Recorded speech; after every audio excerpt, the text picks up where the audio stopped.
নমস্কার বন্ধুরা, সুপ্রিয়া রান্নাঘরে আবার একটা নতুন পর্বে তোমাদের সকলকে স্বাগত। আজকে 1 চামচ বেসন দিয়ে হাতে মেখে বরবটি আলুর দারুণ টেস্টি একটা রেসিপি আমি তোমাদের সাথে শেয়ার করব। এই রেসিপিটা গরম ভাত, রুটি, পরোটা যে কোনো কিছুর সাথে খেতে পারো। খেতে অসম্ভব টেস্টি হয় আর বানানোর পদ্ধতি খুবই সহজ ও সাধারণ। তাহলে চলো বন্ধুরা, দেখে নেওয়া যাক আজকের এই রেসিপিটা কিভাবে বানানো হয়। বরবটি দিয়ে রেসিপিটা বানানোর জন্য এখানে নিয়েছি 250 গ্রাম পরিমাণ বরবটিগুলো বাজার থেকে কিনে আনার পরে জল দিয়ে ভালোভাবে ধুয়ে পরিষ্কার করে নিয়েছি। এবার এই বরবটিগুলোকে কেটে নেব। আর কাটার খুব সহজ পদ্ধতি দেখিয়ে দিচ্ছি তোমাদেরকে। একসঙ্গে অনেকগুলো বরবটি এইভাবে ধরে নিয়ে গোছ করে নিতে হবে। তারপরে পিছন সাইডটা অল্প করে কেটে বাদ দিয়ে বরবটিগুলোকে লম্বা লম্বা করে কেটে নিতে হবে। এখানে আমি বরবটিগুলো ছুরির সাহায্যে কাটছি, তবে তোমরা চাইলে কিন্তু বটির সাহায্যে ঠিক একইভাবে কেটে নিতে পারো। এইভাবে গোছ করে নেওয়ার পরে বরবটিগুলো যদি কেটে নেওয়া হয় তাহলে পরে খুব তাড়াতাড়ি কাটা হয়ে যাবে আর কাটাটা খুব সহজভাবে হবে। এইভাবে আমি সমস্ত বরবটিগুলো কেটে নিয়ে তারপরে আবারও দেখাচ্ছি। সমস্ত বরবটিগুলো কেটে নিয়েছি আর দেখো ঠিক এইভাবে লম্বা লম্বা করে কেটেছি। তারপরে বরবটিগুলো আবারও জল দিয়ে ভালোভাবে ধুয়ে নিয়েছি। এবারে এই বরবটির মধ্যে দিয়ে দেব 1/2 চা চামচ হলুদ গুঁড়ো।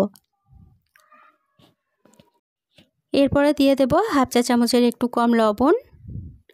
আর কালারের জন্য দিয়ে দেব 1/2 চা চামচ কাশ্মীরি লঙ্কা গুঁড়ো। এখানে আমি কালারের জন্য কাশ্মীরি লঙ্কা গুঁড়োটা ব্যবহার করেছি, তবে তোমরা যদি কাশ্মীরি লঙ্কা গুঁড়ো না দিতে চাও তাহলে পরে এটা বাদ দিয়ে দেবে। এরপরে এর মধ্যে দিয়ে দেব 1 টেবিল চামচ বেসন। এবার এই সমস্ত উপকরণ হাত দিয়ে খুব ভালোভাবে মেখে নেব। বন্ধুরা, আশা করি তোমরা অনেকভাবেই বরবটি রান্না করে খেয়েছো, কিন্তু এইভাবে একবার বরবটিটা রান্না করে খেয়ে দেখবে। খেতে তো দারুণ টেস্টি হয় আর বানানোর পদ্ধতি আশা করি দেখেই বুঝতে পারবে, খুব সহজ ও সাধারণ। সমস্ত উপকরণ দিয়ে বরবটিগুলো ভালোভাবে মেখে নেওয়া হয়ে গেছে। এবার এটা একটা সাইডে সরিয়ে রাখছি। এরপরে এদিকে গ্যাসের ওভেনে একটা কড়াই বসিয়ে গ্যাসটা অন করে কড়াইয়ের মধ্যে দিয়ে দিচ্ছি 2 চা চামচ সরষের তেল। এবার তেলটা ভালোভাবে গরম হয়ে যাওয়ার পরে তেলটা এভাবে কড়াইয়ের চারপাশে একটু ছড়িয়ে নিচ্ছি। তারপরে মেখে রাখা বরবটিগুলো তেলের মধ্যে দিয়ে দিচ্ছি। সমস্ত বরবটিগুলো তেলের মধ্যে দিয়ে দিলাম। এরপরে গ্যাসের ফ্লেমটা মিডিয়ামে রেখে বরবটিগুলোকে বেশ কিছুক্ষণ সময় ধরে নেড়েচেড়ে ভেজে নেব।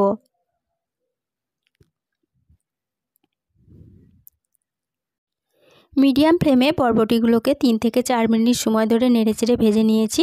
বরবটিগুলো বেশ ভালোভাবে ভাজা হয়ে গেছে। এবার এই বরবটিগুলোকে কড়াই থেকে নামিয়ে নেব।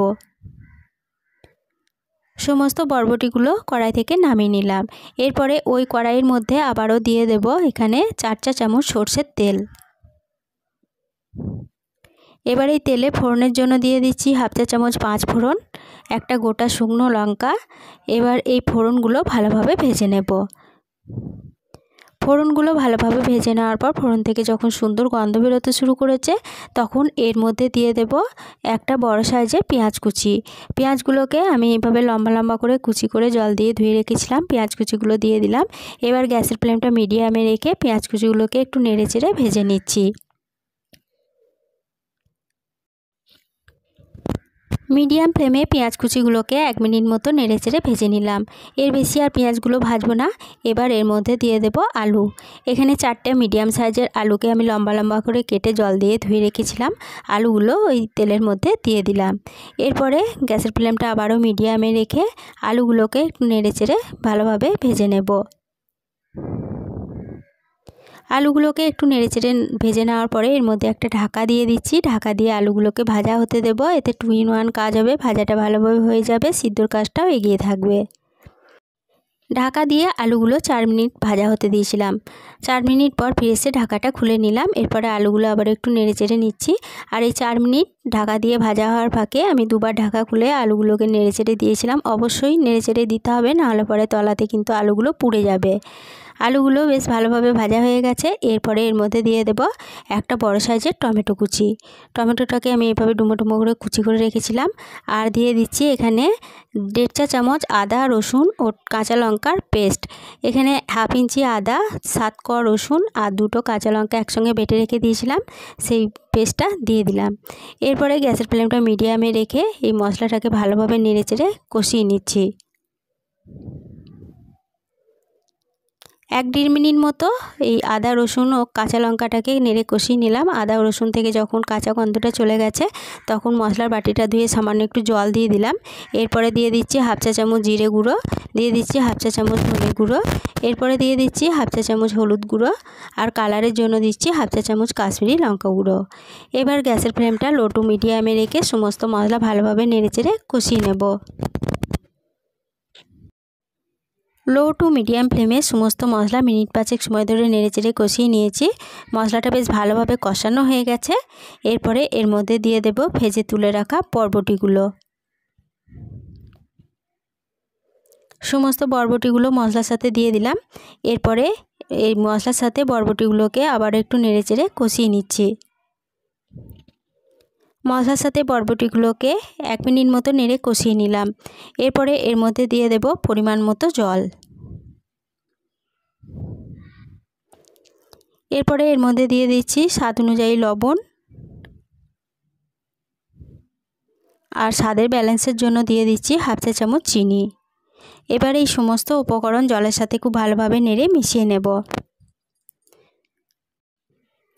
সমস্ত উপকরণ খুব ভালোভাবে নেড়ে মিশিয়ে নিলাম। এরপরে ঝোলটা একটু ফোটার জন্য অপেক্ষা করছি। ঝোলটা যখন হালকা ফুটতে শুরু করেছে তখন এর মধ্যে একটা ঢাকা দিয়ে দিচ্ছি। ঢাকা দিয়ে মিডিয়াম ফ্লেমে এটাকে বেশ কিছুক্ষণ সময় ধরে রান্না করে নেব। ঢাকা দিয়ে মিডিয়াম ফ্লেমে 4 মিনিট মতো রান্না হতে দিয়েছিলাম। 4 মিনিট পর ফিরে এসে ঢাকাটা খুলে নিলাম। ঢাকাটা খুলে নিয়ে সমস্ত উপকরণ আবারও একবার ভালোভাবে নেড়েচেড়ে নিচ্ছি। আর এখানে আলুগুলো ভালো মতো সিদ্ধ হয়েছে কিনা একটু চেক করে নিচ্ছি। আলুগুলো দেখো ভালো মতো সিদ্ধ হয়ে গেছে। এরপরে এর মধ্যে দিয়ে দেব কিছুটা কসুরি মেথিকে আমি শুকনো কড়াইয়ে ভেজে রেখে দিয়েছিলাম। এবার এটা হাতের তালুর সাহায্যে এভাবে গুঁড়ো করে দিয়ে দিচ্ছি। এরপরে দিয়ে দেব সামান্য একটু গরম মশলার গুঁড়ো। এবার এই সমস্ত উপকরণ ভালোভাবে নেড়েচেড়ে মিশিয়ে নেব। সমস্ত উপকরণ ভালোভাবে নেড়ে মিশিয়ে নিলাম। এরপরে গ্যাসের ফ্লেমটা বন্ধ করে দিয়ে তরকারিটা ঢাকা দিয়ে আরও 5 মিনিটের জন্য স্ট্যান্ডিং টাইমে রেখে দিয়েছিলাম। 5 মিনিট পর ফিরে এসে ঢাকাটা খুলে নিলাম। বরবটি আলুর তরকারি পরিবেশনের জন্য একদম রেডি হয়ে গেছে। আজকে রেসিপিটা প্রথম থেকে শেষ অবধি দেখার জন্য তোমাদেরকে অসংখ্য ধন্যবাদ। রেসিপিটা ভালো লেগে থাকলে প্লিজ লাইক কমেন্ট ও সকলের সাথে শেয়ার করে দিতে ভুলো না। নতুন বন্ধু হয়ে থাকলে চ্যানেলটা সাবস্ক্রাইব করে পাশে থেকো। আজকের রেসিপিটা এই পর্যন্তই ছিল। ফিরে আসবো আবার নতুন কোনো রেসিপি নিয়ে।